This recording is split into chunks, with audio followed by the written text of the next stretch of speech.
el bien del aquello y del presente. Y el mundo no puede ser más que un mal, tan solo porque existe, por el hecho y la posesión de los malditos, del afirmador, aquello imposibilitado, por este héroe del, y contra él, sentido. Jamás piensa en apagar su voluntad, ni siquiera lo intenta, siquiera considera, pues es imposibilitado. Nada que salvar en una búsqueda poseída, pues le llevará de regreso al círculo de idóneos, salvar a un dialéctico en la palabra para que pueda ir quitándose la vida hasta el suicidio y, después, arrepentirse y vuelque en afirmador. ¿Cómo siquiera predicar?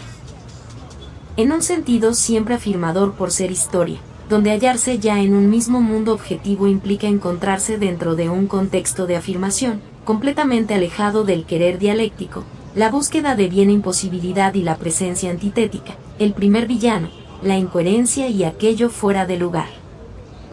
Es entonces que la prédica de la presencia no puede darse mediante los medios afirmadores, ni en oraciones ni en reuniones cristianas, pues su retórica, incluso sofismo, será apedreada, sino únicamente desde los restos del afirmador vuelto redentor por su conocer, donde deja tras de sí escritos o tan solo acciones antes de su repentina muerte. Pues, dentro de un medio afirmador, incluso el pretencioso suicidio acontece por sentidos e imposibilidades dramáticas, en defenderle o criticarle por su mejora.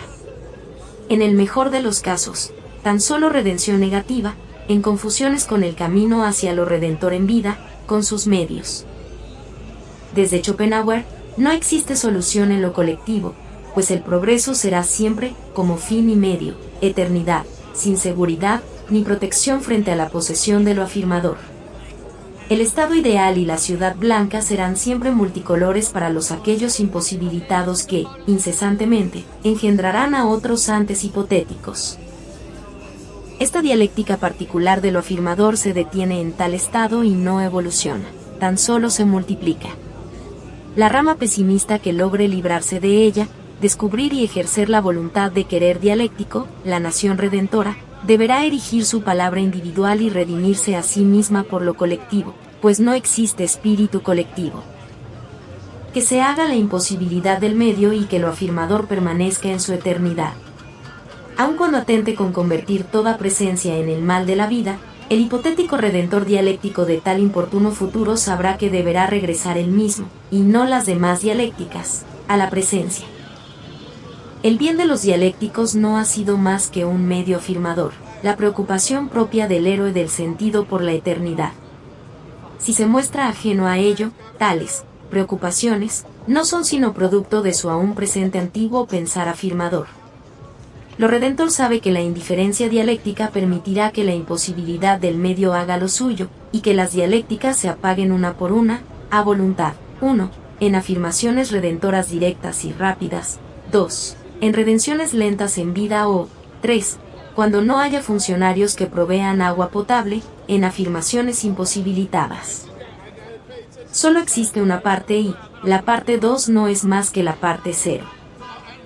El surgimiento de la tragedia es su ejercer en el acto, el nacimiento de la tragedia consiste en ejercerla, el alza su declive, pues continúa siendo afirmación hasta el último acto de experiencia.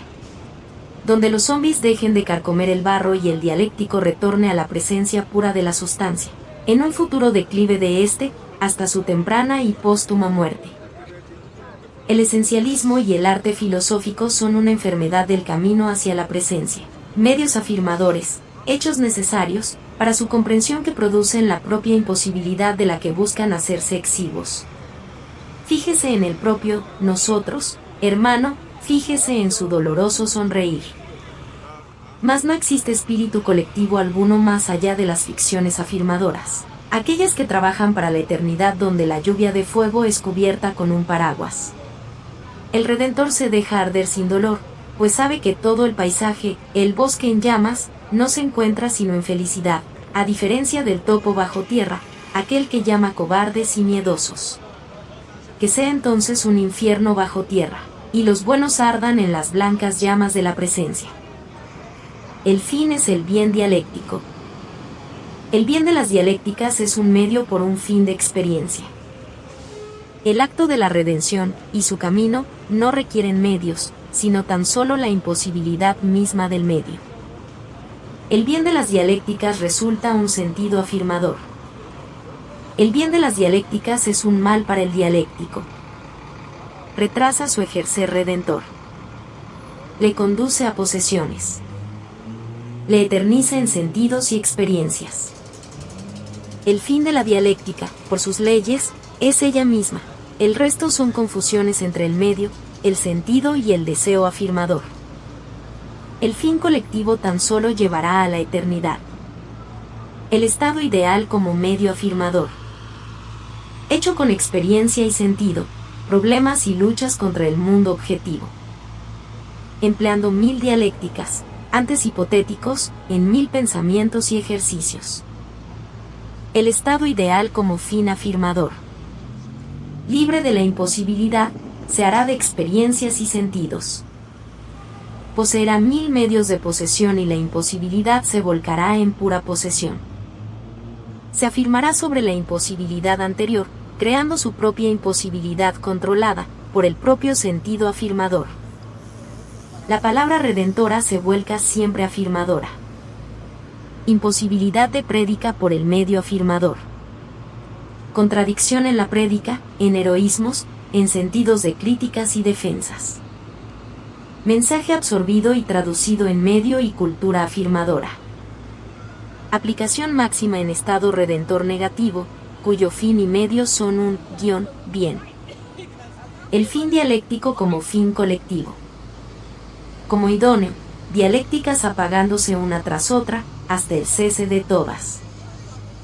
Bien para el dialéctico, la propagación en el mayor bien ejercido para consigo mismo, mediante el solo acto del camino, mas no de la prédica. Bien para lo colectivo, al ser su búsqueda afirmadora una eternidad para quienes, imposibilitados, gusten, pues buscan. Mismo bien para lo colectivo redentor, si la afirmación se yergue como un martillo y cincel, entonces dejarse romper.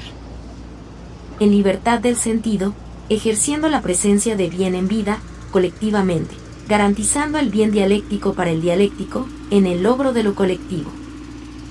La nación redentora, los miembros propios, serán salvos, y los afirmadores, serán vivos en sus búsquedas. En el primer punto, el afirmador por eternidad permanecerá, en el segundo, será salva la nación redentora. Pues no tiene que hacerse salvador por aquello que no lo busca, aun su dialéctica quiera, ya que el intento implica desgaste, el fin un mal para ambos y su logro una imposibilidad. En ninguno de los dos caminos se consigue salvar todo lo colectivo. Incluso limitándose a las dialécticas humanas, dejando de lado a los hermanos dialécticos del aviolismo de David Huertas. Siempre existirá un núcleo afirmador que se rehusará a la extinción y procreará aún bajo las peores condiciones.